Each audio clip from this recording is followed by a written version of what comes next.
우리는 지난 3주 동안 대제사장과 백성의 장로들을 향해 예수님께서 말씀하신 3가지 비유에 대해 살펴보았습니다. 이제 이런 일이 있은 후에 바리새인들이 모여서 예수님을 공경에 빠뜨릴 모의를 합니다. 사실 이들이 이런 모의를 하는 데는 그만한 이유가 있습니다. 성도님들도 잘 아시겠지만 예수님께서는 예루살렘에 들어오시자 성전을 정화하십니다.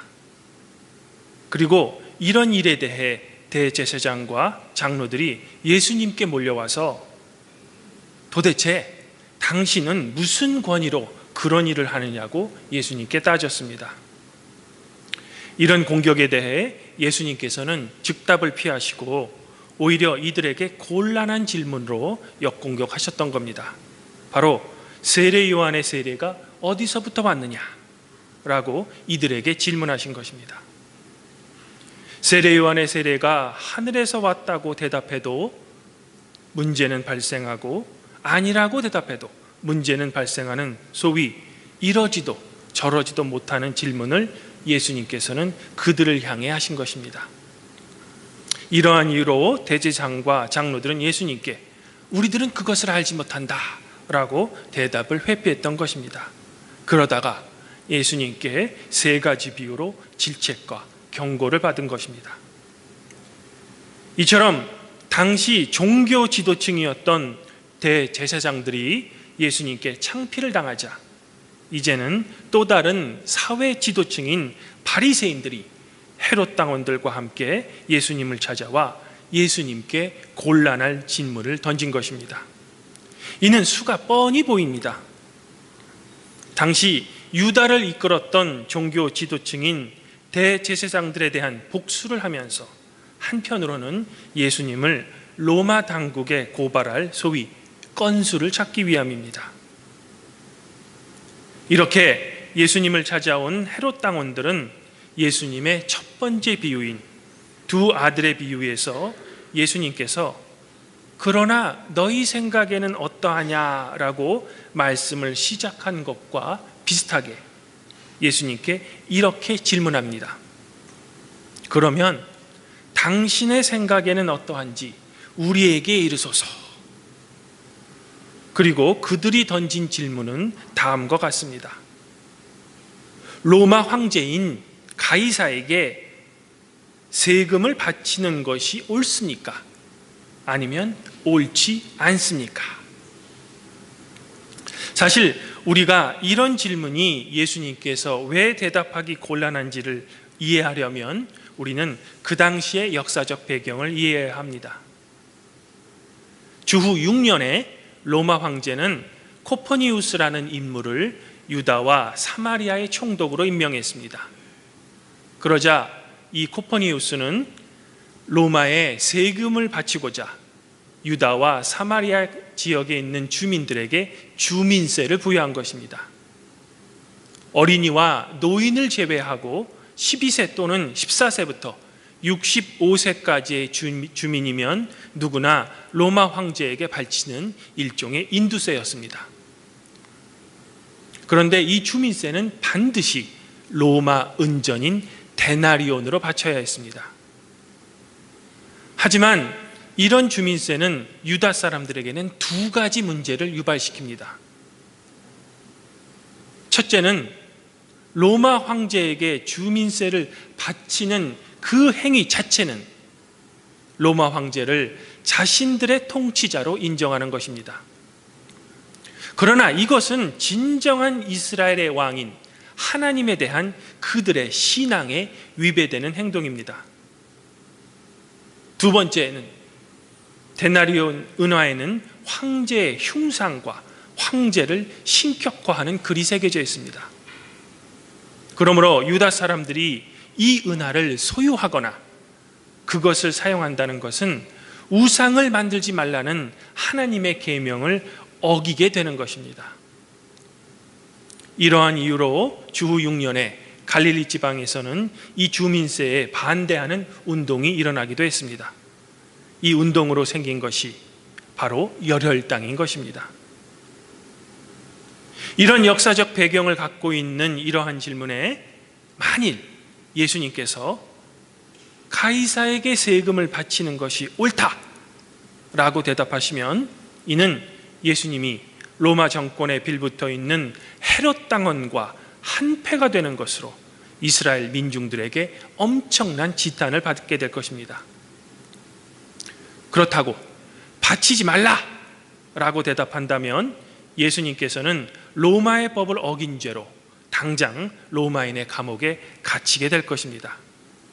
소위 이러지도 못하고 저러지도 못하는 질문을 예수님께 던진 것입니다. 아마도 이들은 나름대로 예수님을 올무에 걸리게 하기 위해 꾀를 낸 것 같습니다. 그렇다면 예수님께서는 이런 곤란한 질문에 어떤 대답을 하셨을까? 예수님께서는 이런 곤란한 상황에서 세금 낼 돈을 나에게 보여달라고 그들에게 요구하십니다. 이런 예수님의 요구에 그들은 자신들이 소유하고 있었던 로마 화폐인 데나리온을 예수님께 가져옵니다. 그리고 예수님께 보여줍니다. 그러자 그들이 가져온 데나리온을 보시면서 예수님께서는 그들을 향해 이렇게 말씀하십니다. 이 형상과 이 글이 누구의 것이냐? 그들이 예수님께 대답합니다. 가이사의 것입니다. 이제 이들의 대답을 들으신 예수님께서는 이런 대답을 기다렸다는 듯이 그들을 향해 짧게 답변하십니다. 그런즉 가이사의 것은 가이사에게, 하나님의 것은 하나님께 바치라. 정말 멋진 대답입니다. 완전히 예수님의 완승입니다. 오늘 읽지는 않았지만 22절에 따르면 이런 말씀을 들은 바리새인들과 헤롯 당원은 말문이 막혀서 예수님을 떠나갑니다.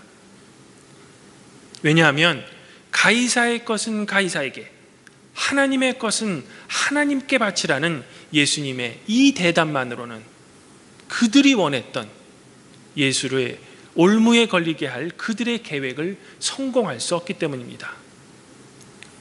가이사의 것은 가이사에게 바치라 라는 말로 로마 정부의 법을 어기지 않았습니다. 또한 하나님의 것은 하나님께 바치라 라는 말로 백성들의 지탄을 예수님께서는 피할 수 있게 된 것입니다. 성도 여러분, 그런데 예수님의 이 말씀을 액면 그대로 받아들인다면 가이사의 것은 가이사에게 바치라는 이 말씀은 예수님께서는 어느 정도는 로마 황제의 권력을 인정하는 듯한 느낌을 우리에게 줍니다. 즉 세상을 통치하는 권세를 인정한다는 말씀처럼 보입니다. 그렇다면 예수님의 이 대답은 정말로 그런 뜻일까? 세상의 권력을 인정하라는 말씀일까? 우리 함께 예수님의 이 말씀의 의미를 조금 더 살펴봅시다. 먼저 예수님의 이 말씀 속에 사용되었던 바치라 라는 말의 의미는 되돌려준다는 의미가 있습니다. 즉 예수님께서는 황제의 얼굴이 새겨진 그 잘못된 돈, 그 더러운 돈은 너희들이 소유하지 말고 그들에게 다시 돌려주라는 것입니다. 이처럼 예수님의 이 말씀은 로마의 식민 통치를 인정하라는 수준에 결코 머물러 있지 않습니다. 예수님께서는 하나님의 것은 하나님께 바치라는 말씀을 가이사의 것은 가이사에게라는 말씀 뒤에 덧붙임으로써 그들의 질문에 더욱더 광범위하게 답변하고 계신 것입니다. 사실 헤롯 당원들이 예수님께 하는 질문 속에는 그들이 이 세상을 이해하는 그들의 세계관이 숨겨져 있습니다. 이를 설명하면 바리새인과 헤롯 당원은 당시의 세상 권력이었던 로마 제국의 권력과 하나님의 나라의 권력을 둘로 나누어 이분법으로 본 것입니다. 그러나 예수님의 하나님의 것은 하나님께 바치라는 이 답변 속에는 당시 세상 사람들의 보편적인 생각처럼 이 세상을 세상적인 것과 하늘에 속한 것으로 이분하는 것이 결코 아닙니다.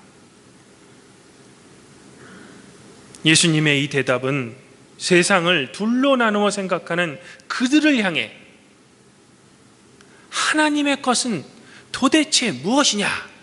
라는 보다 근본적인 질문을 그들에게 답변하셨던 겁니다. 그리고 이러한 하나님의 것은 무엇이냐라는 예수님의 이 질문은 현대를 살고 있는 우리 성도들에게도 묻고 계신 것입니다.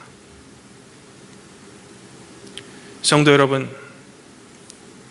예수님 당시 사람들이나 현대를 살고 있는 우리들의 눈에는 여전히 세상과 하나님의 나라, 즉 세속과 거룩이 둘로 나누어져 서로 대립하며 충돌하는 것처럼 보입니다. 예를 들어 이렇게 세상을 둘로 나누어 생각하는 관점을 교회에 적용한다면 거룩을 대표하는 교회와 세상을 대표하는 세상은 분리된 세계이며 하나님 나라는 교회 내에만 존재하는 것처럼 생각할 수 있습니다. 그래서 세상에 충성하는 것은 교회를 배반하는 것이며 거룩한 교회에 충성하기 위해서는 세상을 버려야 하는 것처럼 생각되어질 수 있는 것입니다. 그러나 예수님의 이 말씀은 시대를 뛰어넘어 하나님 나라라는 절대적 요구 안에서 세상의 위치를 우리에게 말해주고 있는 것입니다. 성도 여러분, 이 세상의 모든 것은 다 하나님이 창조하신 것입니다. 결국 오늘 말씀 속에서 예수님을 올무에 빠뜨리고자 했던 바리새인 그리고 헤롯 당원, 심지어는 한 데나리온에 새겨져 있는 가이사와 그 화폐조차도 하나님께서 창조하셨기 때문에 존재할 수 있는 것입니다. 모든 것을 하나님께서 창조하셨으며 세상의 모든 것은 하나님께서 창조하신 피조물이라는 근본적인 생각의 변화가 우리 그리스도인들에게 있다면 우리가 세상을 바라보는 세계관과 우리가 세상을 살아가는 생활 양식 모두는 그 주인이 바뀌어질 것입니다. 이처럼 예수님께서 말씀하셨던 하나님의 것은 하나님께 바치라는 말씀은 우리 성도들을 향해 세상을 창조하신 하나님의 주권을 인정하라는 말씀입니다. 만일 이처럼 우리가 이 세상을 살 때 하나님의 주권을 인정한다면 가이사의 것은 가이사에게 바치라는 앞의 말은 의미가 없어집니다. 왜일까? 우리가 가이사의 것이라고 생각되는 세상의 모든 존재가 창조자이신 하나님의 것이기 때문입니다. 예수님의 이 말씀은 세상을 하나님의 나라와 분리해서 생각하는 당시의 사람들의 세계관과 사고방식에 대해 모든 것은 다 하나님의 창조물이며 그분께 속한 것임을 알려주고 있는 것입니다. 성도 여러분, 사실 오늘 말씀에서 헤롯 당원과의 예수님의 논쟁은 당시 예루살렘을 지배하던 시대의 정신과 예수님께서는 맞서 쟁론하신 것의 일부분입니다. 즉 예수님께서는 우리가 지난 3주 동안 살펴본 세 가지 비유를 들어 대제사장, 즉 당시 종교 지도자를 향해 쟁론하셨습니다. 그리고 오늘 말씀에서는 당시에 로마의 정신으로 대표되는 헤롯 당원들과 쟁론하고 계신 것입니다. 그리고 오늘 말씀 이후에는 당시의 사회 부유층이었으며 귀족층이었던 사두개인들과 부활이 없다는 그들의 세계관에 대해 쟁론하십니다. 그리고 마지막으로는 당시 법을 대표하는 율법사들과 쟁론하십니다. 그리고 마침내는 예수님께서는 세상을 대표하는 이들 모두를 상대로 하나님의 권위로 그들을 모두 완패시킵니다. 다시 말해 예수님께서는 하나님의 권위로 세상에 대해 승리하고 계신 것입니다. 성도 여러분, 예수님께서는 소위 말하는 그 시대의 정신들과 맞서 쟁론하고 계신 것입니다. 대제사장으로 대표되는 종교 지도자들, 당시 로마의 정신을 대표하는 헤롯 당원, 사두개인으로 대표되는 귀족층, 그리고 당시 최고의 엘리트였던 율법사들, 즉 그 시대를 대표하는 각 계층의 시대의 정신들과 맞서 하나님의 권위로 세상의 모든 권위를 하나님 앞에 무릎 꿇게 하는 것입니다. 이들 모두는 세상적인 권위와 지식으로 예수님께 도전했지만 하나님의 권위 앞에 그들은 모두 나가 떨어진 것입니다. 그리고 이들 모두가 완패당하자 마지막 수단으로 예수님을 십자가에서 죽인 것입니다. 왜? 예수님을 이대로 놔두었다간 자신들을 지탱하고 있는 시대정신과 자신들의 사회적 위치가 위태로워지기 때문입니다. 주님 안에서 한 형제자매인 팔복교회 성도 여러분, 가이사의 것은 가이사에게, 하나님의 것은 하나님께 바치라는 예수님의 가르침은 현대를 살고 있는 우리 성도들에게는 과연 어떠한 의미를 주고 있을까? 현대를 대표하는 시대 정신에는 다원주의 또는 포스트 모더니즘 같은 것이 있습니다. 그렇다면 이 시대 정신들에 대해 믿음을 갖고 있는 우리 그리스도인들은 여기에 어떻게 대처해야 될까? 사실 이런 질문에 대한 답변에는 많은 시간과 토론이 필요할 것입니다. 그러나 지금 저는 이런 토론을 이 시간 하고자 함이 아닙니다. 그저 저는 목회자의 한 사람으로서 성도 여러분께 이런 질문을 드리고자 합니다. 이 시대 정신 자체, 그리고 이런 주장을 하는 사람들 모두는 도대체 누구의 것입니까? 즉 이들 모두의 기원은 어디로부터 출발했습니까? 오늘 말씀에 적용하자면 본문에 나오는 바리새인들, 헤롯 당원, 한 데나리온에 새겨져 있는 가이사, 그리고 한 데나리온 자체는 원래 누구의 소유였을까? 저의 이런 질문에 대한 답변은 아마 성도님들 각자의 몫일 것입니다.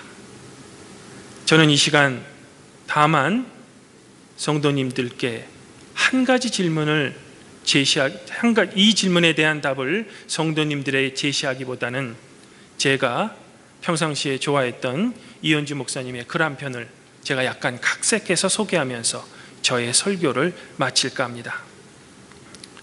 내용은 이렇습니다.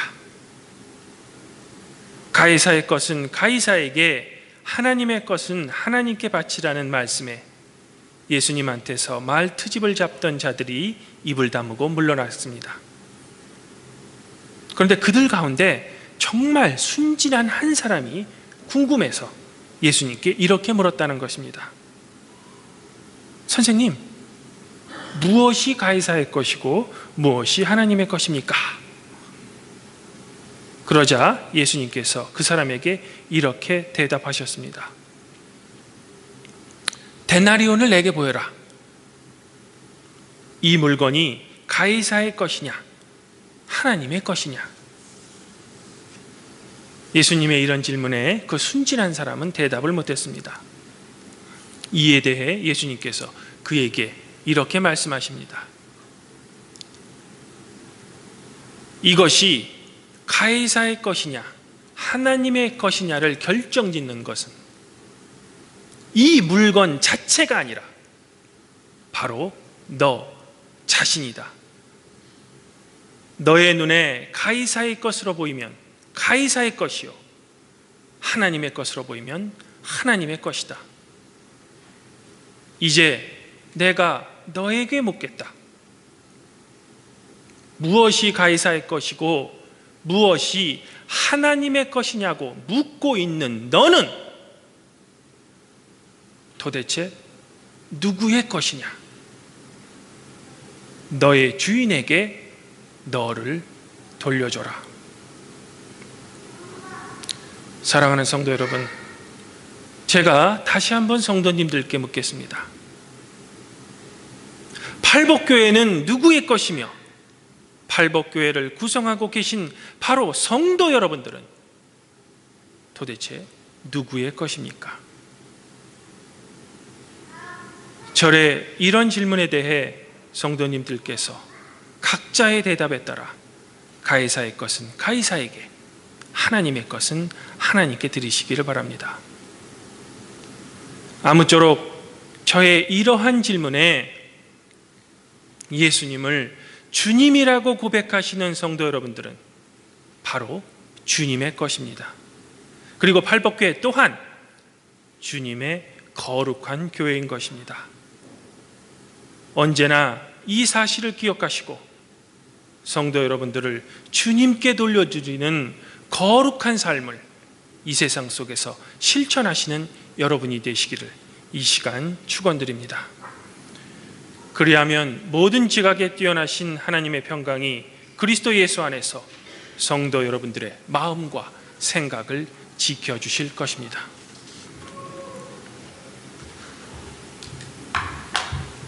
봉헌영과 함께합니다.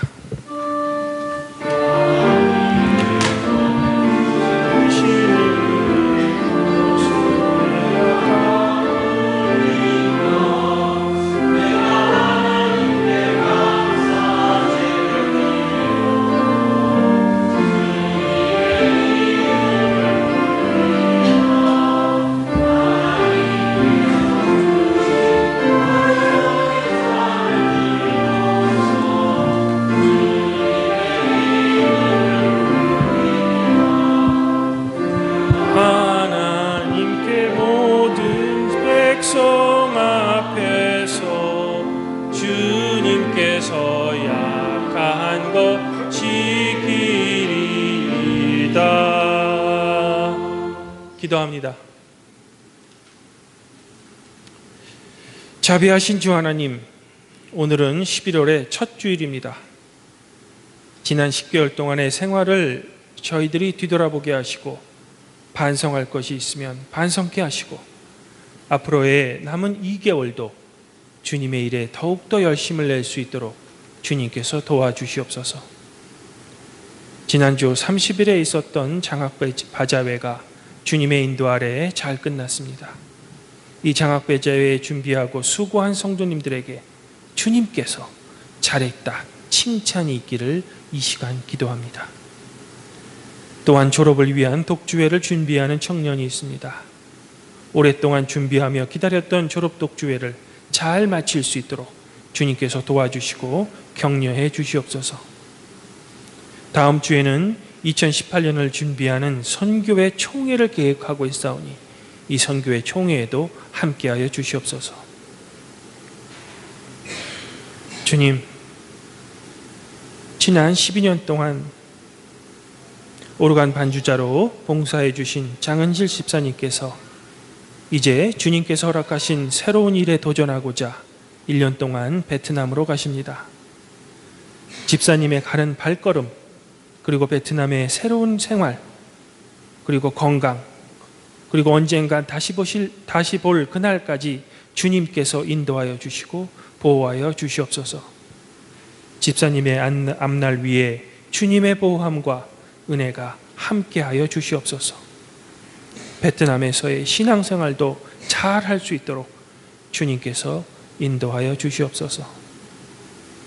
이제 대학 입시가 얼마 남지 않았습니다. 이 입시를 준비하는 수험생 모두에게 주님의 격려와 위로가 함께하여 주시옵고 저희 발복교회 성도님들 가운데서도 입시를 준비하는 수험생들이 있습니다. 이 수험생과 그 부모님 위에 건강과 주님의 위로를 함께하여 주시옵소서. 그리고 저희 루터대학교를 위해 기도합니다. 주님의 보호 아래, 주님의 인도 아래 많은 기독교 인재들을 양성할 수 있도록 저희 루터대학교와 주님께서 함께하여 주시옵소서. 이제 주님께서 제정하신 성만찬 위에 주님으로부터 오는 성령이 저희 마음을 깨끗하게 해 주시옵고, 세상 속에 주님의 가르침을 저희들이 실천할 수 있는 은혜를 주님께서 허락하여 주시옵소서. 주님은 이 세상의 창조자이시며 주권자이시니 사회에 소외되고 고통받는 사람에게도 주님의 평강과 위로를 내려주시옵고, 저희 팔복교회 위에도, 그리고 성도님들 위에도 주님의 평강과 위로를 내려주시옵소서. 주 예수 그리스도의 이름으로 기도합니다. 아멘. 이제 권득실 목사님께서 나오셔서 성찬과 축도를 해주시겠습니다.